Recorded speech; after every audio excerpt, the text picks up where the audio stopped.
I'm back. It's the Birdman, and it's time for me to speak. If you're a speaker, author, or a coach, and you're not podcasting right now, I feel sorry for you. I take that back. I don't feel sorry for you. I feel sorry for your business, and here's why. Your competition is kicking your ass with it, and meanwhile, you're actually out here going door to door, doing the old school mojo. And let's just get this cleared up right now before I tell you guys anything else. This old mentality of thinking that you have to physically be present to sell stuff, that you have to physically show up in order to communicate with people is just very flawed. You know, if you can sell more books, you can get more clients, and you can get more gigs by doing exactly what I'm going to be telling you today. But it's important that you just kind of get this idea out of your head of doing things the old school way, unless you want to be obsolete like Blockbuster. Do you want to be Blockbuster Video, or do you want to be Netflix? I'd rather be Netflix, and I'm sure you would too. So let's talk about this. You want to sell more books. You're an author, right? You got a book. And you understand that going down to Dave's Books and Coffee and trying to push books out of your trunk like mixtapes ain't going to cut it. That's not going to allow you to feed your kids. And you don't want skinny kids. Why not do something that my buddy Taylor Pearson just did? He actually just released a book called End of Jobs. And you know what he did? He got on a half a dozen podcasts and did a little podcast tour. Now, the jury is still out on the launch, but I'm going to venture to say that gave him a little bit of push, if you know what I mean.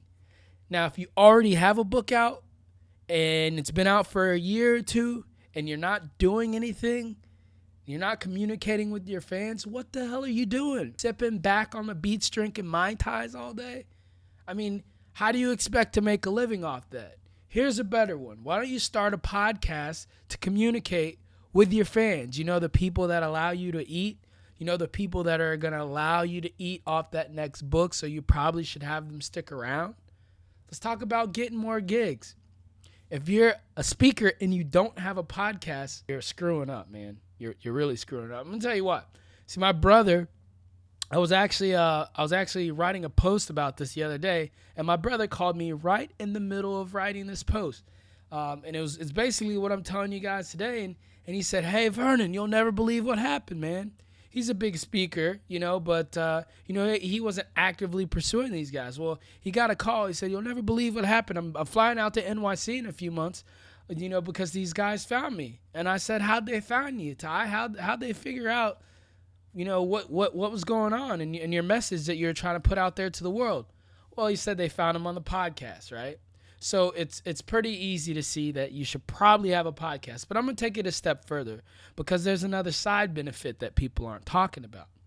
Let's say you have a crowd that you want to get in your funnel. How do you get them in your funnel? You're being paid 20 G's to speak and travel across the country and present at a Fortune 500 company. Now, the people in the audience, how are they going to keep the conversation going with you when you step off stage? They can't.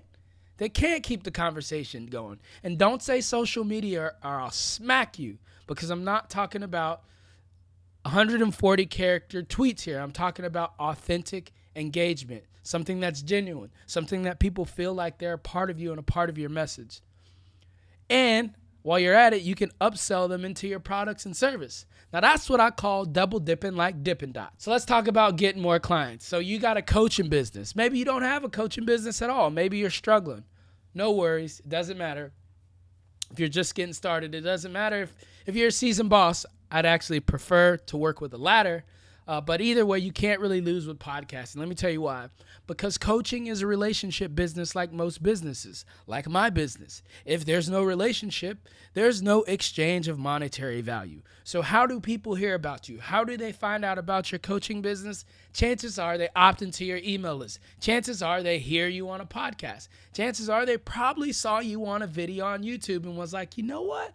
I should pay this gal or guy some money because they're smarter than me. They have something that I want, that I need in my business or in my life. And that's when the exchange happens. They pull out the credit card after that, but not before. I like to use the Chick-fil-A example. I buy Chick-fil-A chicken sandwiches because I trust that they're going to serve up a kick-ass chicken sandwich. There's nothing to it. I don't really have to think about it once that relationship is already built. Now, I think this personally is the secret weapon to some of the top earning coaches in America right now. Now, I know you're probably saying, you're not even a coach. How can you say that?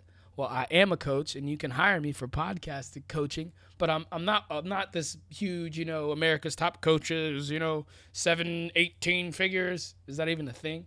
I don't know. But this is how I know. So I recently put out a proposal, and we're looking to work with a gal who has a very, very big speaking business. I mean, she only works with 4 clients a year. So that should tell you a little bit about how much she charges to work with these 4 clients. Now, she told me a little secret, and that secret was that she was going to be focusing on podcasting as one of the main parts of her business over the next quarter because she felt like it was such a powerful medium. Now, if that doesn't tell you that's where the bling bling's coming from, then I don't know what does. So here's the next steps. You're listening to this, you're watching this video, and you're like, okay, I get it, Vernon. I'm a speaker, author, a coach. I want to hop in the podcast game. I'm sick of, seeing other people benefit. I want to benefit too. And, probably going a little further than that, you don't want skinny kids, right? I don't even have kids, and I don't want skinny kids, so I look to hire experts to help me in my business and the things that I do, and I'm sure you're the same way. So here's the deal. I want to get on a call with you. Let's talk. Let me help you help me, but first you got to help you. You got to click that link down there below in the video, and let's just get on a 10-minute call. 10 minutes. That's all it's going to take for me to chat with you and to see if there's something there. Maybe there's not. If there isn't, we can go our separate merry ways. But I want to give you a little warning here first. I'm not looking to work with everybody. I don't like working with everybody. It's weird and it's stressful. I want to work with a few peeps that understand what I'm saying, that are picking up the knowledge that I'm putting down, and that aren't really down with that whole old school mentality selling books out of the trunk. So if that's you, if you want what I'm saying, if you want to benefit from podcasting, then let's get on a call, baby. 1-800-007 Mr. Podcast. No, that's not my number. It's a joke. But you can click the link down there and just schedule a call. Let's get on a call, whether it's Skype or voice. We can do it. But again, I can't do it for you. I mean, I can only do my part. But you got to meet me halfway.